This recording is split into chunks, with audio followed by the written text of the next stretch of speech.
Welcome. We are here to continue consolidation. आज हम देखेंगे, स्टार्ट करते हैं, चलिए। The curve between void ratio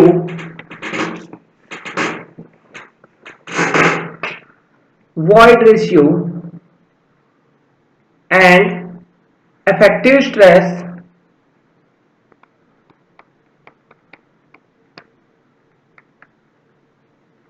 for cyclic recompression.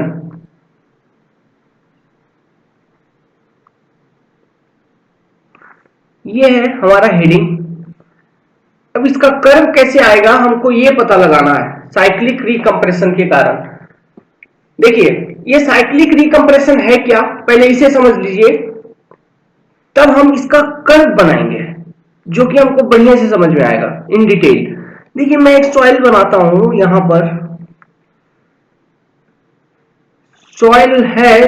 तो जब कंसोलिडेशन स्टार्ट होता है, मैंने बार बार बताया कि ये स्टार्ट होती है कंसोलिडेशन आपका at level when the soil is completely saturated. मतलब जितने भी वॉइड हैं उसमें वाटर फिलअप है क्या, वाटर फिलअप है। और ये है सॉइल का वॉइड रेशियो।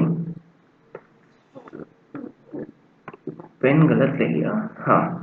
ये जो है वॉल्यूम ऑफ वॉइड है और ये है वॉल्यूम ऑफ सॉइल सॉलिड। तो volume of solid remains constant always. Now if load is applied, okay, load applied means total stress is applied, total stress is applied। क्यों? देखिए, आप जो लोड अप्लाई करोगे वो इस सॉइल को बियर करना है। अब ये सॉइल लोड को बियर कैसे करता है? दो तरह से, दो कंपोनेंट है लोड बियर करने के। एक तो होगा इफेक्टिव स्ट्रेस जो कि स्ट्रेंथ ऑफ सॉलिड है। दूसरा हो गया आपका पोर वाटर प्रेशर ना, जो कि पानी का स्ट्रेंथ है। तो दोनों को मिला के टोटल स्ट्रेस बोलते हैं। ठीक है, तो लोड अप्लाइड मतलब टोटल स्ट्रेस अप्लाइड, ध्यान में रखिए, very important. Load applied means total stress applied. अब देखिए, आप टोटल स्ट्रेस अप्लाई किया, फिर क्या होगा? इसमें वॉइड में रिडक्शन होगी क्या? वॉल्यूम ऑफ सॉलिड तो कांस्टेंट है, वॉल्यूम ऑफ वॉइड कमेगी, वॉल्यूम ऑफ वॉइड कमेगी, कंसोलिडेशन सेटलमेंट होगा। ठीक है, अब मान लो कि आपने इस लोड को रिमूव कर लिया, लोड रिमूव कर लिया सेकेंड स्टेज में, तब अब क्या होगी? सॉइल थोड़ा सा स्वेल करेगी, थोड़ा सा फूलेगी। मतलब इतना अगर ये कंसोलिडेट हो गई under this load, then when load is removed तो क्या होगी? उसमें थोड़ा सा स्वेलिंग आएगा, यहां तक आ गई, मान लीजिए फूल के। अब फिर आपने क्या किया? लोड लगाया, यही लोड फिर लगाया, same load, same total stress फिर लगाया।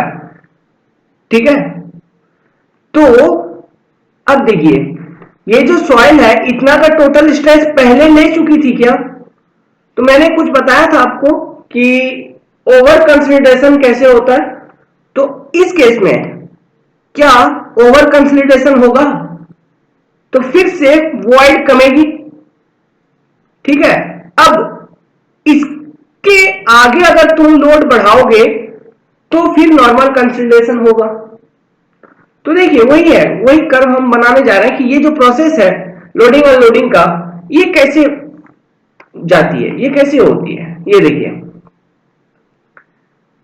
ये हुआ मेरा कोऑर्डिनेट एक्सेस, रेक्टेंगुलर कोऑर्डिनेट्स। ये मैंने लिया इधर वॉइड रेशियो, वॉइड रेशियो को यहां रिप्रेजेंट करूंगा और अलोंग एक्स कोऑर्डिनेट एक्सेस में रिप्रेजेंट करूंगा इफेक्टिव स्ट्रेस, इफेक्टिव स्ट्रेस।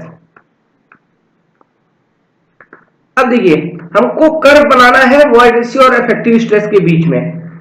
तो मान लो ये मैंने एक डिमार्केशन लिया है ये क्या है अभी बताऊंगा। देखिए, ओरिजिनल सॉइल जो था हमारा, जिस पर हमने लोड लगाया था, कांस्टेंट इफेक्टिव स्ट्रेस इंक्रीज किया था, लगाया था उस पर, उसका वॉइड रेशियो था ई नॉट। अब अंडर कंसोलिडेशन, ये यहां से सिग्मा, ये सिग्मा का एक्सेस है, ये तो सिग्मा नॉट बार। अब आपने इंक्रीज करना शुरू किया इफेक्टिव स्ट्रेस को, यहां तक लेते आया, और ये है सिग्मा 1 बार मान लो। तो वॉइड रेशियो और इफेक्टिव स्ट्रेस के बीच में जो कर्व बनता है, मैंने बताया था, ये जो कर्व बनेगा नॉर्मल कंप्रेशन कर्व बनेगा, कुछ ऐसा होगा। ओके, कुछ ऐसा होगा। ये था मान लीजिए पॉइंट नंबर 1।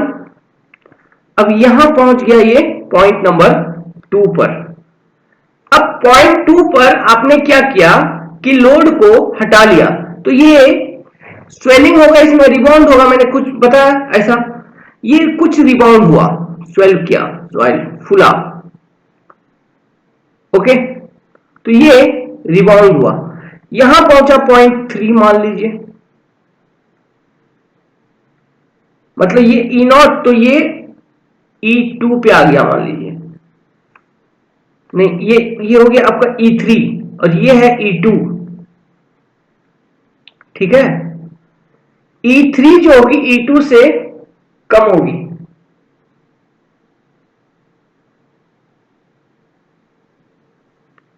अब देखिए, अब आप इस पर सेम लोड यहां तक लोडिंग करेंगे, मतलब सिग्मा 1 तक, तो ये ओवर कंसिडरेशन स्टेज में है। ये इसका जो कर्व आएगा यहां पर कुछ ऐसे आएगा, हल्का सा कन्वेक्स रहेगा, ये इस तरह से, ये मान लीजिए पॉइंट 4 है।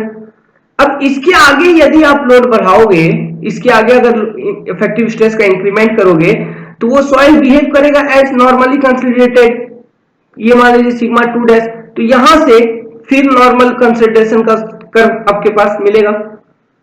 ठीक है, तो यही है साइक्लिक रिकम्प्रेशन का कर्व। इतना जानना काफी होता है, एग्जाम में ये सब पूछता नहीं है, फिर भी एक आइडिया के लिए बता दिया। तो ये देखिए, अब हुआ क्या, पॉइंट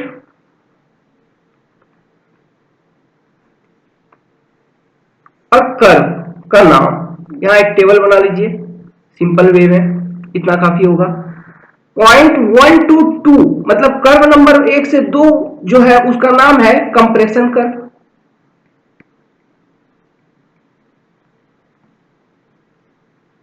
ओके, 2 से 3 जो हुआ उसे कहते हैं रिबाउंड कर्व, रिबाउंड कर्व और स्वेलिंग कर्व।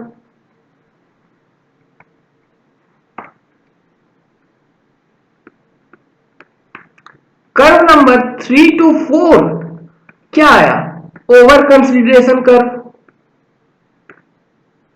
या फिर रिकम्प्रेशन,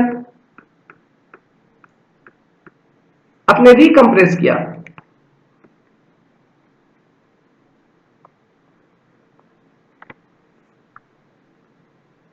रिकम्प्रेशन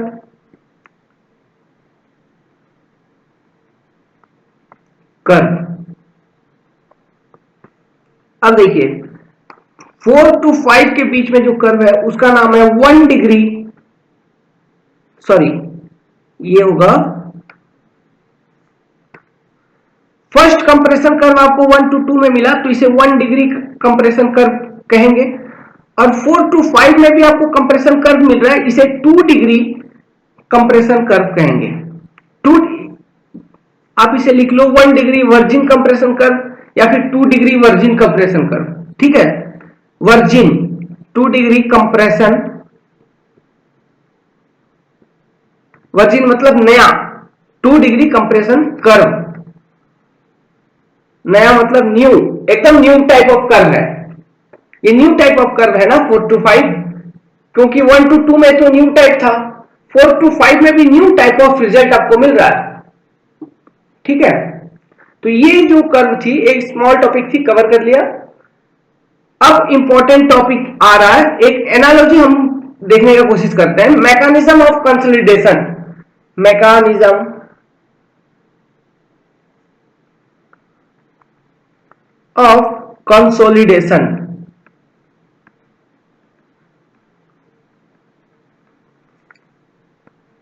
ऑफ सॉइल, ये आखिर होता क्या है, इसे समझने का कोशिश करते हैं। मैं एक आइडिया यहां पे लूंगा, स्प्रिंग एनालॉजी। स्प्रिंग और वाटर के बीच में रिलेशन कुछ बनाएंगे और उससे हम कंसोलिडेशन थ्योरी को समझने का कोशिश करेंगे। स्प्रिंग एनालॉजी देखिए, मैंने क्या किया, एक चैम्बर लिया ऐसा, ठीक है, मैंने एक चैम्बर लिया और ये चैम्बर कुछ ऐसा है कि इसका जो ये है बॉटम पोर्शन, बेस, ये इम्परमिएबल है, ये है इम्परमिएबल।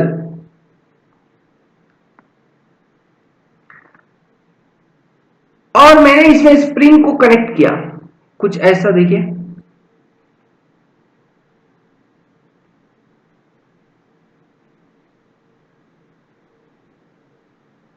अब कुछ कंपार्टमेंट बना दिए ऐसे समझने के लिए, और यहां पर वाटर है, ये जो कंपार्टमेंट है इसमें पानी है, ये सब पानी है, वाटर, ओके, सब में पानी है हर एक कंपार्टमेंट में। और मैं क्या किया हूं कि इस पर एक लोडिंग लगाया इस सॉइल पर, और ये जो टॉप लेयर है ये पोरस है और साइड भी है इम्परमिएबल।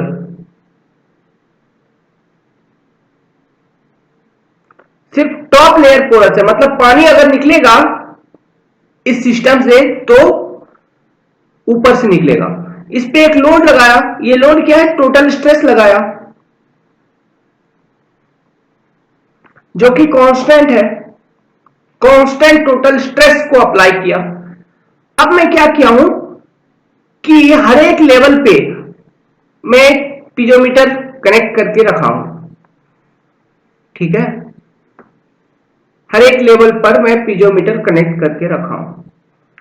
अब देखिए, ये जो लेवल है पानी का यहां, इसके नीचे जितने भी होंगे सॉइल इस लेवल पर से, वो किस स्टेट में होंगे, हाइड्रोस्टैटिक, कंप्रेशन में होंगे।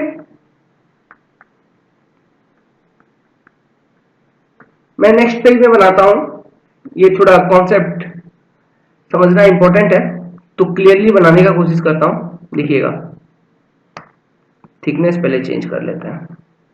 हाँ, तो क्या था, देखिए, ये मेम्ब्रेन,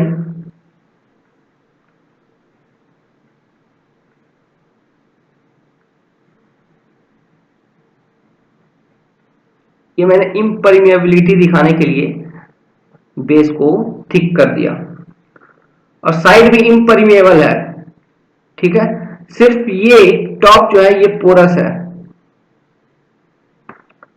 ये है नॉन पोरस, ओके। अब देखिए, कुछ कंपार्टमेंट बना लीजिए, एक, दो,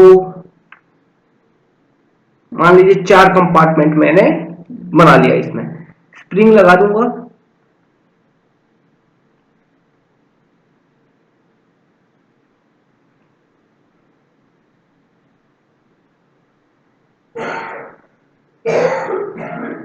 ओके, इस पर मैं लोड अप्लाई किया हूं जिसे मैं कह रहा हूं टोटल स्ट्रेस, क्योंकि ये लोड को कौन बियर करेगा, अपना हीरो जो है वो बियर करेगा प्लस पानी, दोनों मिला के, तो टोटल स्ट्रेस के 2 कंपोनेंट हैं।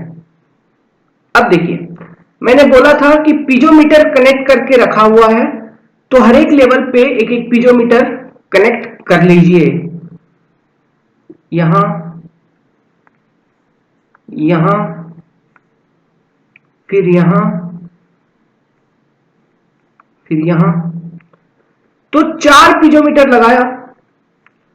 अब देखो, ये पूरा वाटर है, means water is filled in compartments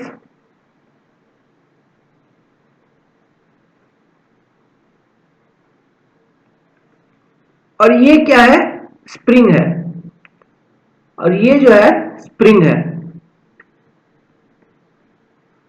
और ये क्या है, पीजोमीटर है।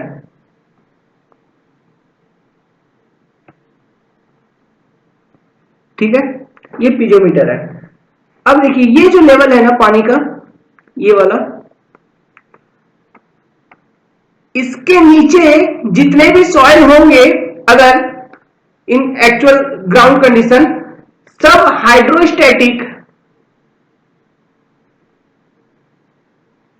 कंप्रेशन में होंगे।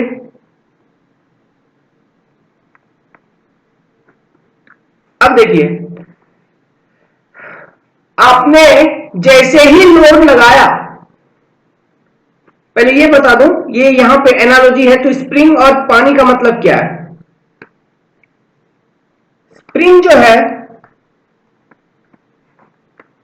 उसे हम सॉइल सॉलिड एज्यूम किया, सॉइल सॉलिड है ग्राउंड का, तो इसका हमको चेक करना है इफेक्टिव स्ट्रेस, इसका स्ट्रेंथ होता है इफेक्टिव स्ट्रेंथ, सॉलिड का strength effective stress, effective stress. Water जो है वो जो सॉइल में पोर में पानी रहता है सेम है, same as water of pores. ठीक है, तो अब इसका जो स्ट्रेंथ होगा वो होगा क्या, पोर वाटर प्रेशर।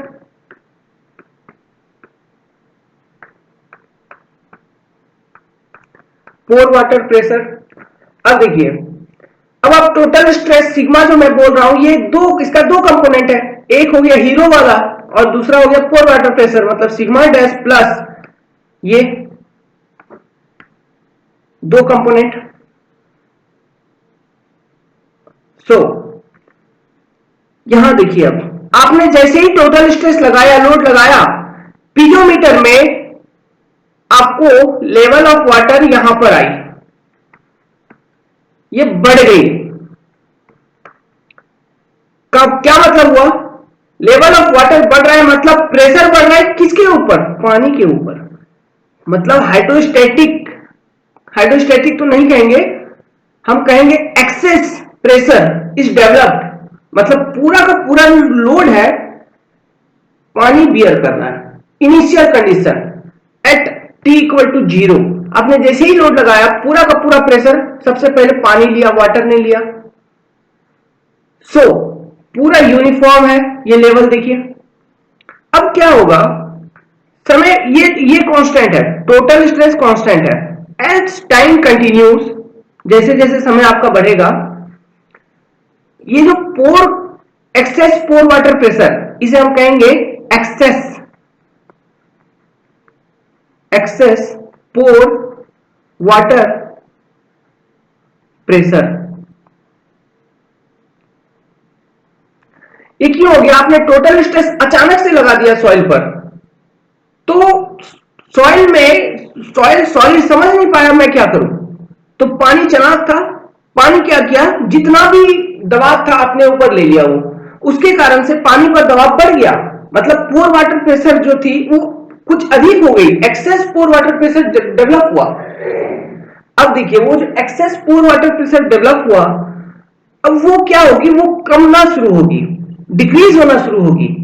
कैसे, समय के साथ देखिएगा, जैसे जैसे समय बीतेगी, एज टाइम कंटिन्यूस, ये पोर वाटर प्रेशर जो डेवलप हुआ था ये सॉलिड को ट्रांसफर होगा। ओके, क्यों, क्योंकि पानी एक्सपल्सन होगा ना, वाटर का एक्सपल्सन होगा। हम कंसोलिडेशन थ्योरी पढ़ रहे हैं, कंसोलिडेशन थ्योरी में ध्यान में रखिए 100% सैचुरेशन लेवल से आपका कंसोलिडेशन स्टार्ट होता है।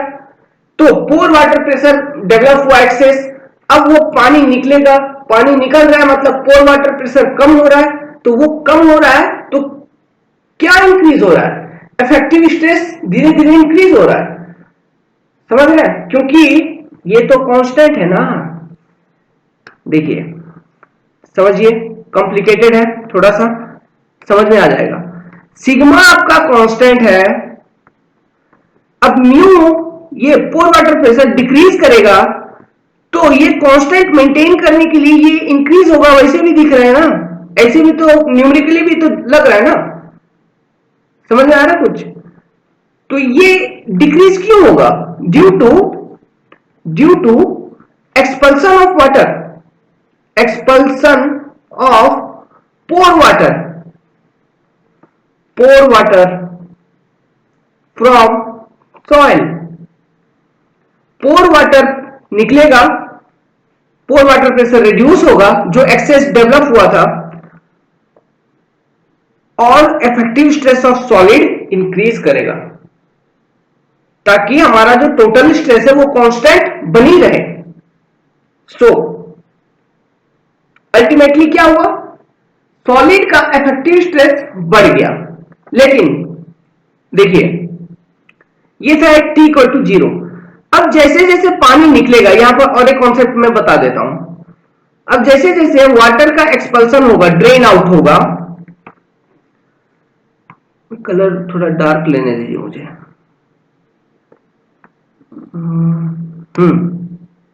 ये देखिए जैसे जैसे वाटर का एक्सपल्सन होगा तो मुझे ये बताओ कि सबसे अधिक पानी किस कंपार्टमेंट से निकलेगा, पहले वाले से क्या, पहले वाले कंपार्टमेंट से अधिक वाटर निकलेगी, वाटर इधर से नहीं निकलेगी, मतलब बॉटम से नहीं निकलेगी, क्योंकि बॉटम को मैंने नॉन पोरस बोला हुआ है, वाटर का एक्सपल्सन सिर्फ ऊपर से हो रहा है। तो देखिए जो वाटर यहां पर है वो जल्दी निकल जाएंगे, और जो वाटर यहां पर है उसको यहां तक ट्रेवल करना होगा, जो यहां है उसको यहां ट्रेवल करना होगा, जो यहां है उसको यहां तक ट्रेवल करना होगा, समझ रहे। तो देखिए ये था टाइम T इक्वल टू 0। अब कोई एक समय पर सबसे अधिक पोर वाटर प्रेशर किस कंपार्टमेंट में कम हुई होगी, इस वाले कंपार्टमेंट में, फर्स्ट कंपार्टमेंट में, मान लीजिए यहां तक लेवल रिड्यूस हुई थी। अब सेकेंड कंपार्टमेंट में देखिए उसको ट्रेवल करना था, इस कारण से उसका जो पोर वाटर प्रेशर वो कम कमेगा, मान लो यहां। अब थर्ड कंपार्टमेंट में उससे थोड़ा कम कमेगा, और फोर्थ में उससे थोड़ा कम। तो ये एक इस तरह से लाइन आ जाएगी क्या, eight T equal to T1, मतलब एक ही समय पे चारों पीजोमीटर में डिफरेंट डिफरेंट लेवल रहेंगे। अगर सिंगल ड्रेनेज हो, पानी एक ही डायरेक्शन में निकल रहा है फ्रॉम टॉप, तो ये सिस्टम सिंगल ड्रेनेज सिस्टम है, सिंगल ड्रेनेज, ठीक है। तो इस तरह का एक कर्व आपको मिलता हुआ नजर आएगा।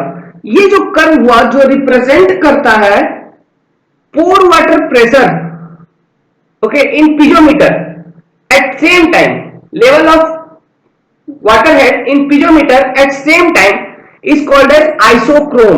इस कर्व का नाम होता है आइसोक्रोन, इसे मैं लिख देता हूं, यह है आइसोक्रोन, CHRONE, आइसोक्रोन्स, ठीक है, ये हो गया आइसोक्रोन। ये डिफरेंट क्यों आई, समझ में आया ना, क्योंकि यहां का पानी को पहले तो यहां तक ट्रेवल करनी होगी, फिर यहां से एक्सपेल करेगी, और ये जो पानी है इसको कोई ट्रेवल नहीं करना है, जल्दी तुरंत एक्सपेल कर जाएगी।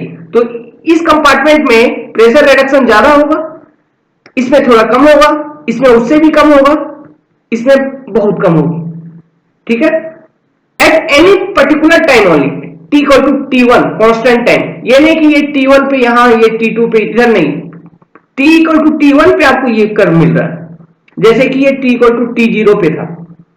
मतलब क्या हो रहा है, एक्सेस पोर वाटर प्रेशर कम कम हो रहा है क्या पानी के निकलने के कारण, और वो एक्सेस पोर वाटर प्रेशर जो कम हो रही है क्या इंक्रीज कर रही है, effective stress of soil increase हो रहा है क्योंकि टोटल स्ट्रेस कांस्टेंट है। अब समझ में आ रहा होगा। तो उसी तरह से अगर मैं ये कहूं कि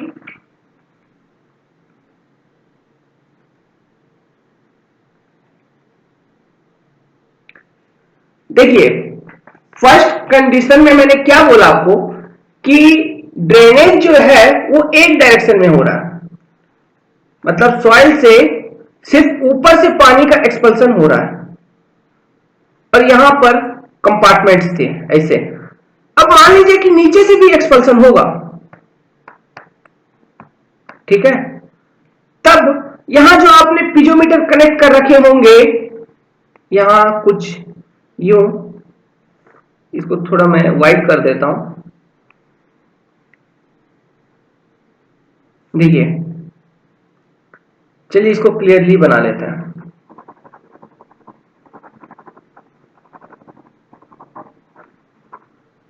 इंपॉर्टेंट है ये सब कॉन्सेप्ट ही है, यही सब तो है बेसिक्स। देखिए चार कंपार्टमेंट्स थी, एक दो चार हो गया, पिजोमीटर कनेक्टेड था ऐसा।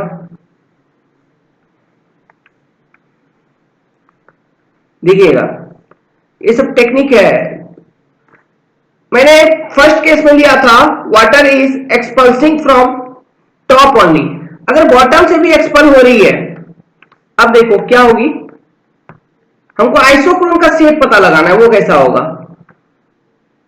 तो देखिए यहां का जो पानी है तुरंत निकलेगा, मतलब इस वाले पिजोमीटर में जो लेवल का ये था, मान लीजिए any time T equal to T0 ये लेवल था, तो इस वाले कंपार्टमेंट में पोर वाटर प्रेशर ज्यादा डिक्रीज करेगी, एक्सेस पोर वाटर प्रेशर का रिडक्शन ज्यादा होगा। सिमिलरली लास्ट कंपार्टमेंट में देखिए पानी तुरंत निकल जाएगा, ओके, इसमें भी रिडक्शन इसी के बराबर होगी क्योंकि सेम सॉइल है। चलिए अब इस कंपार्टमेंट में देखिए ये ट्रेवल करेगी इधर, जो नजदीक मिलेगा उसको पानी उधर ही जाएगी, और इस कंपार्टमेंट से मान लीजिए इधर फ्लो होगी, तो लेकिन इनमें रिडक्शन कम कम होगा, ठीक है, थोड़ा कम होगा, मान लीजिए इतना हुआ इतना हुआ। तो अब इस कर्व को आप ज्वाइन करिए चारों पॉइंट को, तो ये देखिए आइसोक्रोन का शेप कुछ ऐसा आएगा।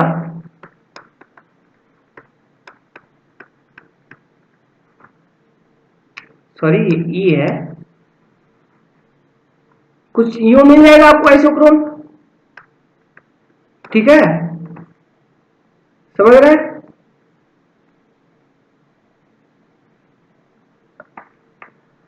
आप कमेंट कर सकते हैं क्योंकि ये मैं समझ रहा हूं ये थोड़ा टेक्निकल, बहुत अधिक टेक्निकल है, आप कमेंट कर सकते हैं, मैं वहां क्लियर कर दूंगा।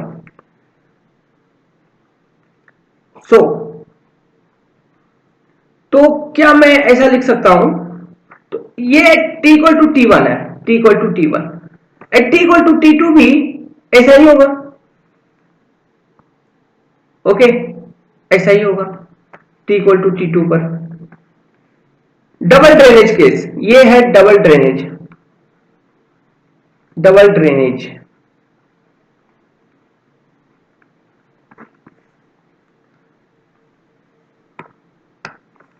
तो क्या मैं ऐसा लिख सकता हूं कि एट, लिख लीजिए at T equal to T0 level of water in पिजोमीटर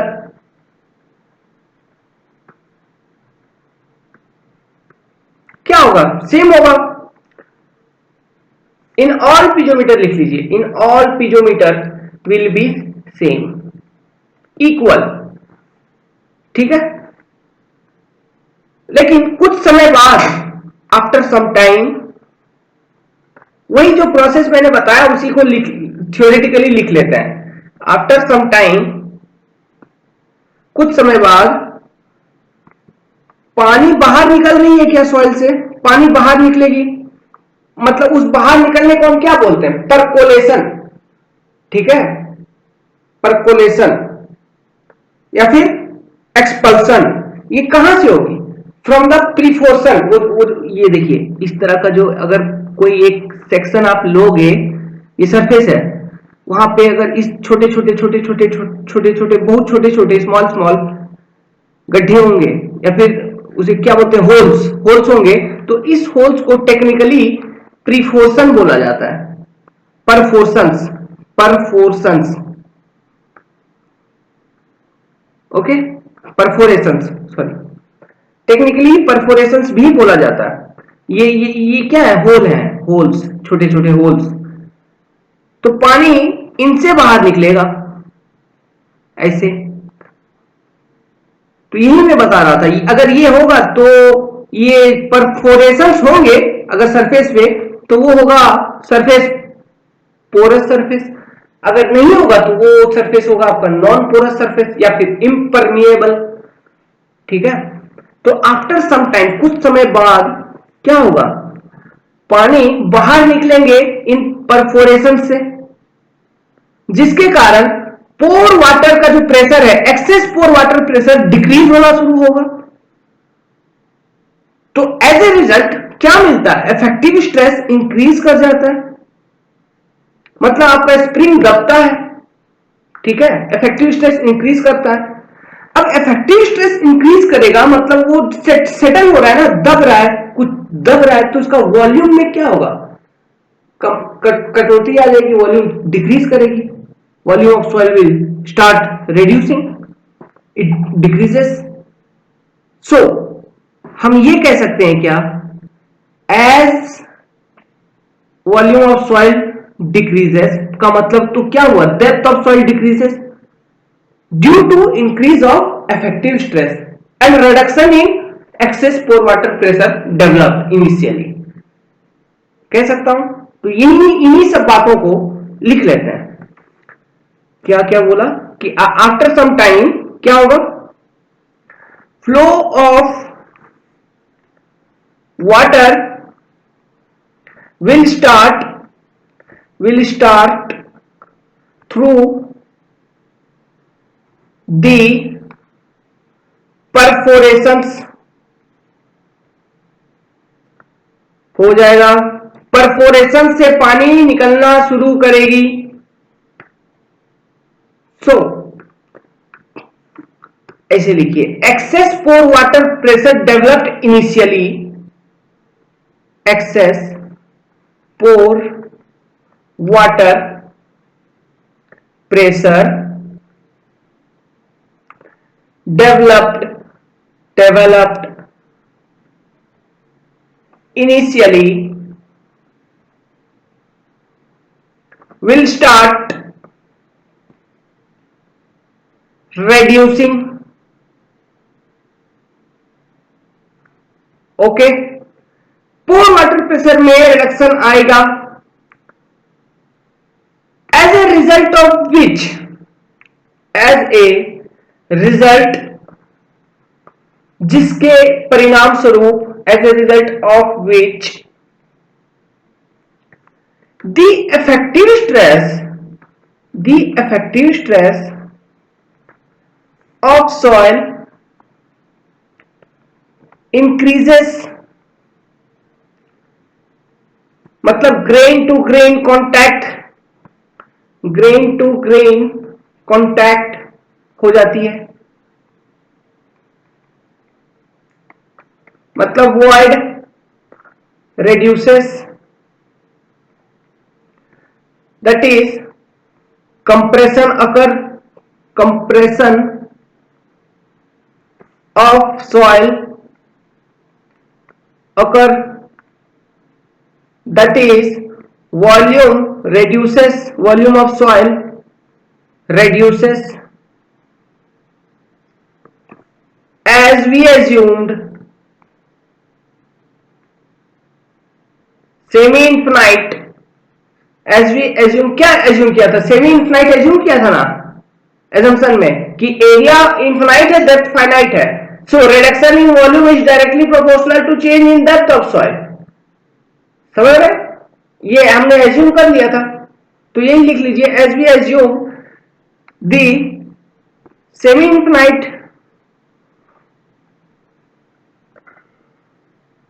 case of soil, state of soil, condition लिख लीजिए, सेमी इनफाइनाइट कंडीशन, ये ज्यादा सटीक लग रहा है, condition, semi infinite condition of soil, hence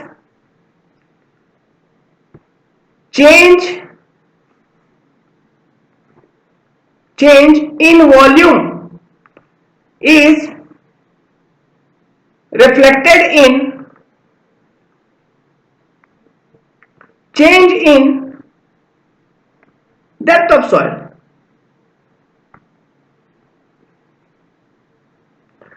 okay, तो क्या क्या लिख दिया कि जैसे टोटल स्ट्रेस अप्लाई किया, excess pore water pressure develop हुआ initially at time t equal to t0, फिर depending on drainage case, drainage कैसे कैसे हुआ, मतलब वो जो पानी एक्सपेल कर रही थी ना, ठीक है, ड्रेनेज ऊपर से और नीचे से, टॉप से और बॉटम से जो पानी निकल रही थी बाहर, वही है ड्रेनेज, उस पर डिपेंड करते हुए कि रेट ऑफ एक्सपल्शन क्या है, कहां से पानी ज्यादा निकल रहा है, उससे हम एक कर्व बनाए थे आइसोक्रोन जिसे कहा।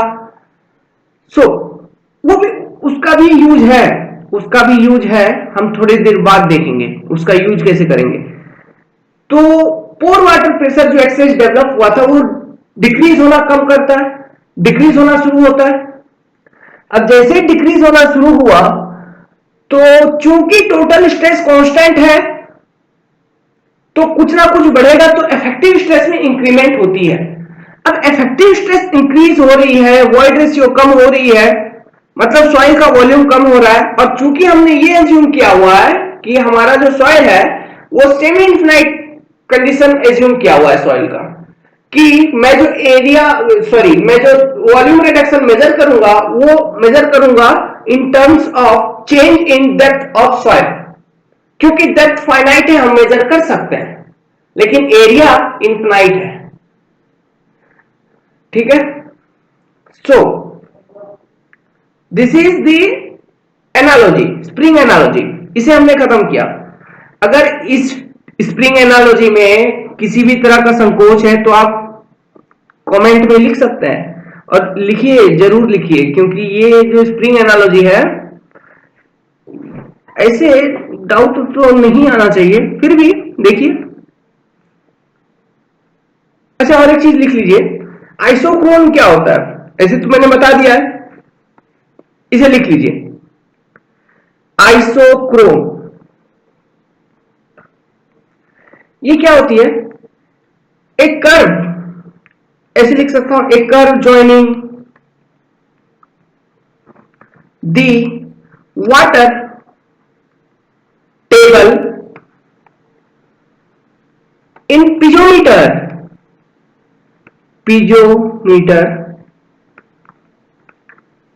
लेकिन कब, इंपॉर्टेंट ये है, at any instant of time, किसी एक क्षण में, किसी एक पल, at any instant of time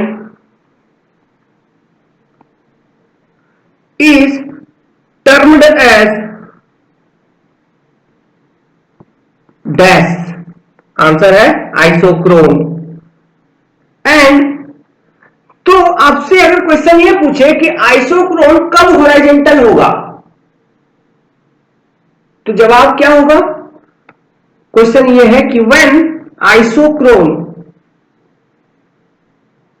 will be horizontal,